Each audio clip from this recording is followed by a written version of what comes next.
There is one box in the city of Port Calloway that nobody has touched in 40 years. Not opened, not moved, not even dusted.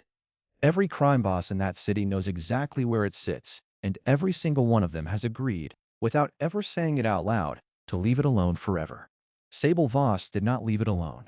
She climbed through a laundry chute, dropped into a marble vault under a dead clock tower, and put that box in her bag before the sun came up. Simple job, she thought. Get in, grab it, get paid. She had no idea she'd just pulled the pin on the whole city. Let's back up because you need to know what that box actually was before you can understand what she'd just done. 40 years ago, 12 of the worst men and women in Port Calloway sat down at the same table and realized they hated each other too much to keep killing each other over turf. So they built something instead of a truce. Each of them wrote down their single worst secret, the thing that would end them if it ever got out, sealed it in wax, and locked all 12 confessions inside one box. One box, 12 lives, one condition. Nobody opens it. Ever. Because if it opens, everybody burns at once. They called it the Sovereign Seal. And for 4 decades, it worked. Not because anyone trusted each other, because nobody dared find out what was inside. Sable didn't know any of that when she took the job. She was a cat burglar, good hands, better nerves, the kind of thief who reads a floor plan like other people read a menu. She got the offer through a courier with no face and no name. Just an envelope stuffed with more cash than she'd made in 3 years, and a single instruction. Steal the box under the clock tower, deliver it untouched. Don't look inside. The client called herself the widow. Sable never saw her. She just saw the money. And when the money's that good, how many questions do you really stop to ask? Sable had never worked a job like this before. And honestly, that should have been her first warning sign. Most of her scores were jewelry, art, the occasional safe full of somebody's tax fraud. Nothing that came with a 40-year legend attached to it. But the money didn't ask questions, and neither did she. So she cased it for 6 days. Guards on a rotation nobody had updated since the box went in. A vault door with a lock so old it practically apologized when she picked it.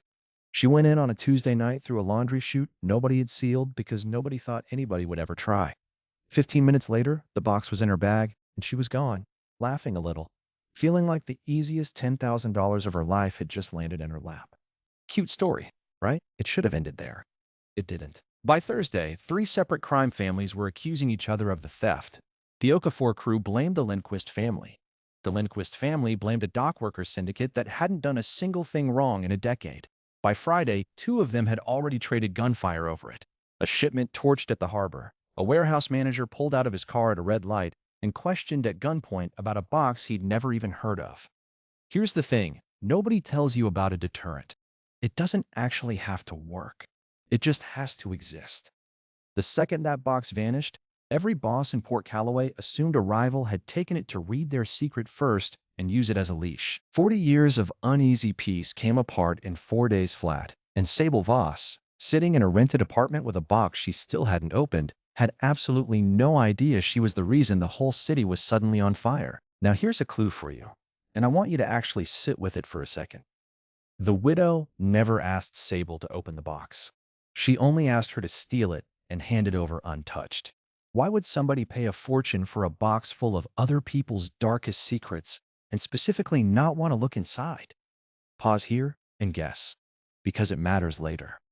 It matters a lot later. Here's a second clue, in case you missed the first one. When the courier handed over that envelope full of cash, Sable noticed something small and filed it away without thinking twice. The envelope was sealed with the exact same dark red wax as the box under the clock tower. Same color, same texture, same faint smell of old candle smoke. At the time, she figured it was a coincidence, or maybe just good taste in stationery. It wasn't either one. Sable, being Sable, could not leave a locked box alone in a room with her for 4 days straight. Professional weakness. So on night 5, cornered by a rival crew who'd tracked the theft back to her through a pawnshop mistake, hiding in a boiler room with her heart going like a drum solo, she finally cracked the seal open just to see what was worth killing over. And here's the twist that flips the whole story on its head. The box was empty. 40 years of terrified silence, 3 broken alliances, 2 dead men by Friday. And inside that box was nothing but yellowed dust and the ghost of wax seals that had crumbled decades ago. There were no confessions. There never had been. The deterrent that held an entire underworld together for 4 decades was an empty box that everyone was too scared to check. Sit with that for a second, because it's the whole engine of the story. The piece was never built on 12 dangerous secrets. It was built on 12 people agreeing to be afraid of the same nothing. Nobody had the nerve to open it and find out, because opening it meant admitting the fear might be fake. And once you know the fear is fake, you can't unknow it. Sable had just unknown it for the entire city, alone, in a boiler room, at 2 in the morning, with men outside the door who wanted to kill her for a box she now knew was worthless. She didn't have long to enjoy the punchline. The door came open, and it wasn't the rival crew. It was an old man in a gray coat who introduced himself, very calmly, as the archivist, the man who had guarded that empty box for 31 years and never once told a soul what he knew. He didn't come to kill her. He set a folding chair down across from her, poured 2 cups of coffee from a thermos like they were old coworkers, and told her she wasn't the first thief he'd caught in that room, just the first one smart enough to actually open the thing. Then he came to explain the math. If the city found out the box was empty, the fear wouldn't just disappear quietly. It would collapse violently, because every boss who'd spent 40 years terrified of exposure would suddenly realize they'd all been holding an empty gun to each other's heads. And the humiliation of that would start a war worse than any secret ever could have. The truth wasn't safer than the lie. It was more dangerous. Kind of a gut punch, right? So the archivist gave her one job. Put it back. Reseal it exactly like it was, and let the fear keep doing its quiet work for another 40 years. Sable agreed, because at that point, a rival crew was still outside trying to break the door down, and staying alive mattered more than philosophy. She slipped back into the vault the same way she'd left it, resealed the box with wax she'd bought off a candle stall 2 blocks away, and set it back on its pedestal like it had never moved at all. By morning, a rumor went around that the theft had been a false alarm, a mix-up, nothing to see. The families stood down. The guns went quiet. Nobody outside 3 people would ever know how close the whole city had come to burning over an empty box. Here's where most stories would stop. Ours doesn't, because there's still the small matter of the widow and the small matter of that question I asked you to sit with earlier.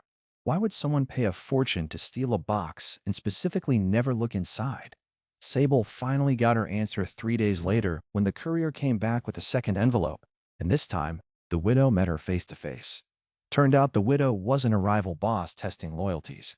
She was the original archivist's daughter, the woman who'd inherited the whole terrifying system on paper, but had spent her entire life wondering if anyone still had the nerve to protect it the way her father had. She sat across from Sable in a quiet cafe, stirred her coffee twice, and said something Sable never forgot. She said the box didn't need a thief. It needed someone who'd steal it, find out the truth, and still choose to protect the lie anyway, because that's the only kind of person who could actually be trusted with it afterward. She hadn't hired Sable to steal a secret. She'd hired her to audition for the job of keeping one. The theft was never a heist. It was an interview. And Sable passed, not because she stole the box, but because when she found out it was empty, she chose to protect the lie instead of blowing it up for a headline. That's the whole test. Can you hold something worthless and still guard it like it's everything? Sable said yes. She took the offer. She became the new hand behind the sovereign's seal, sworn to silence, paid better than she'd ever been paid to just watch a locked box for the rest of her life. The Okafors and the Lindquists never found out how close they'd come to war over nothing. As far as either family knows, the box never moved, the piece never wobbled, and the old rules still hold exactly the way they always did. Nice tidy ending, huge payday, city saved.